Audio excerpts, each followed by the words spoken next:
Y ya está con nosotros mi querido Mauricio Meshulam. ¿Cómo estás, Mauricio? Querido Mario, qué gusto saludarte. Igualmente, oye, con muchas ganas. Desde que vi la noticia y aparecía así los titulares de orden de aprehensión contra Vladimir Putin, dije, esto nos lo tiene que explicar Mauricio. A ver, cuéntanos. Mira, no soy experto en derecho internacional, sin embargo, creo que hay una dimensión muy geopolítica al respecto y creo que vale la pena comprenderlo. A ver. El primer punto es que Ucrania desde hace muchísimos meses ha estado demandando rendición de cuentas. O sea, no solamente que Rusia se salga del territorio ucraniano, sino que tiene que haber rendición de cuentas. Alguien tiene que pagar las consecuencias por crímenes de guerra, crímenes de lesa humanidad que han sido cometidos y que han sido documentados cada vez de mayor forma. Esto, ¿por quién ha sido documentado? Bueno, obviamente por autoridades ucranianas, pero además de autoridades ucranianas, muchos medios de comunicación, muchas organizaciones de derechos humanos han documentado estos crímenes. Y entonces cuando interviene la Corte Penal Internacional, la Corte Penal Internacional, recordemos, juzga a personas. A diferencia de la también en La Haya, la Corte Internacional de Justicia, son casos entre países. En este caso no es Ucrania demandando a Rusia, sino el caso de la Corte Penal Internacional se levanta para perseguir la responsabilidad de individuos específicos. Y estamos hablando de un caso específico. Hay muchos casos corriendo en la Corte Penal Internacional y además quiero que sepas que tardan mucho tiempo, mucho más del tiempo que estamos viendo ahora en levantarse estos cargos.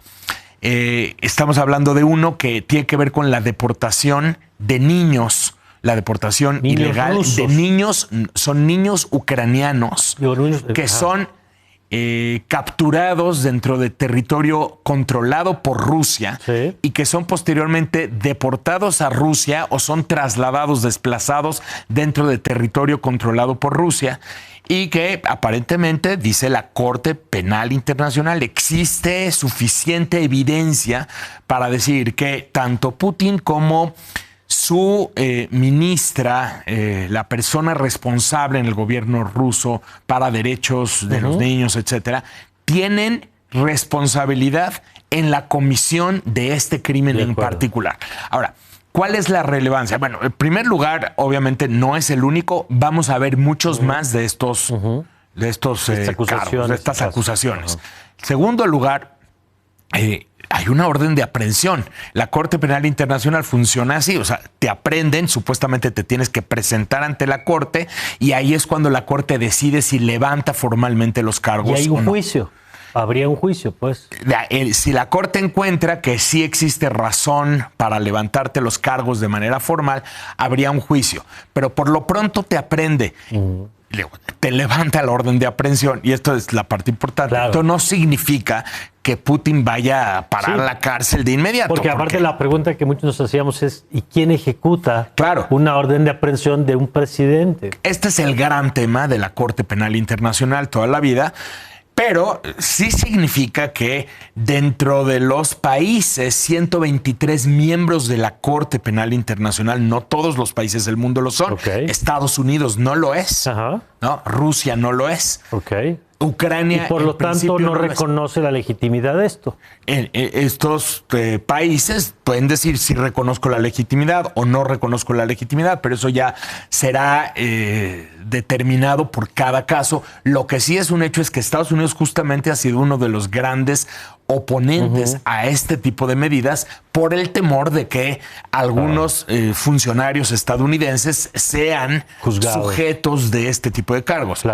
Pero el punto acá es que esto sí restringe enormemente la movilidad de Putin. O sea, Putin no se puede parar en un país. De uno de los 123 países miembros, si Putin va a esos países, el gobierno de ese país está obligado a detenerlo. O bien tendría que tomar la decisión política de no actuar a favor de la Corte Penal Internacional de la cual ese país es miembro. De acuerdo. Entonces, este es un primer elemento importante. Otro elemento tiene que ver con cuál es el efecto. O sea, aquí la gran paradoja es la siguiente.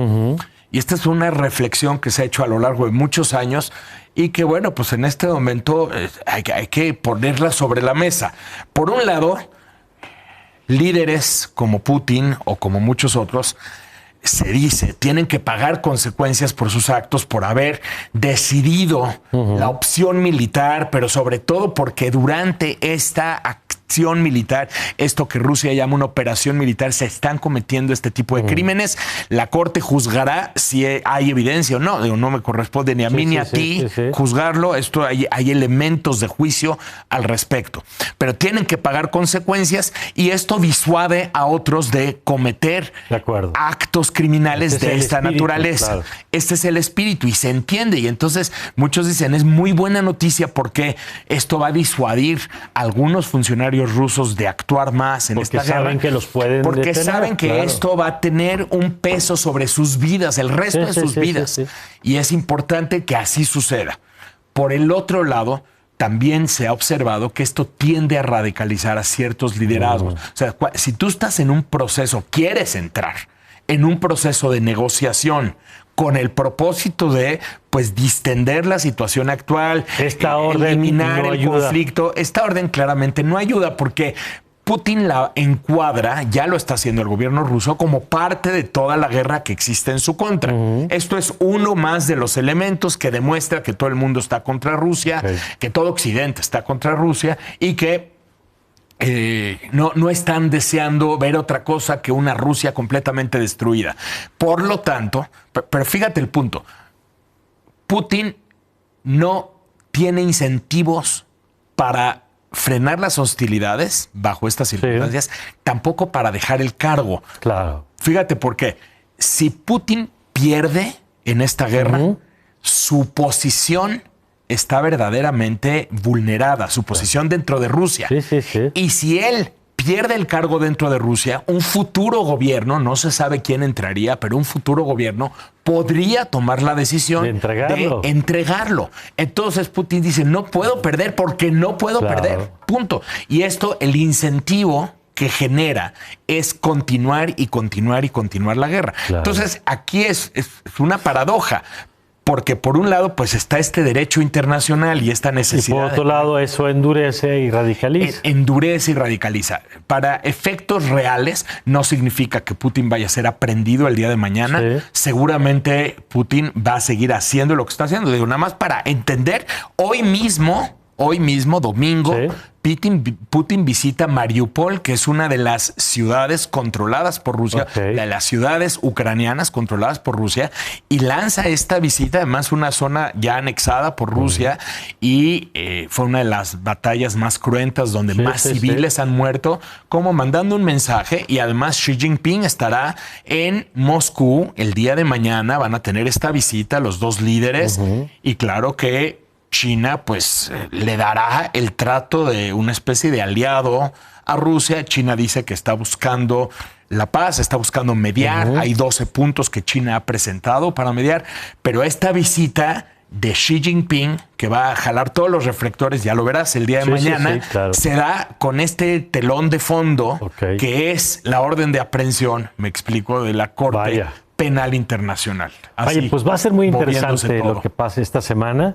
No, creo que hay que seguir mucho la visita de Xi Jinping a Rusia. Hay que ver si efectivamente China tiene la capacidad de mediar o hay lo que muchas personas sospechan, lo que está haciendo Xi Jinping tal vez es empoderar más a Putin y darle el respaldo justo en un momento en el cual muchos países lo van a aislar. Con el tema latente, además de si entrega armas o no, que ya Occidente le dijo a China que ni se le ocurra. China dijo que no está pensándolo, pero vamos a ver esta semana. China, dicen, está tomando una decisión al respecto, pero probablemente también, y esto digo, es difícil saberlo, pero China sí está empujando por distender el conflicto y luego vamos a ver contactos con Zelensky por parte de Xi Jinping. Muy bien, pues vamos a ver qué pasa. Gracias, querido. Muchísimas gracias, querido Mario.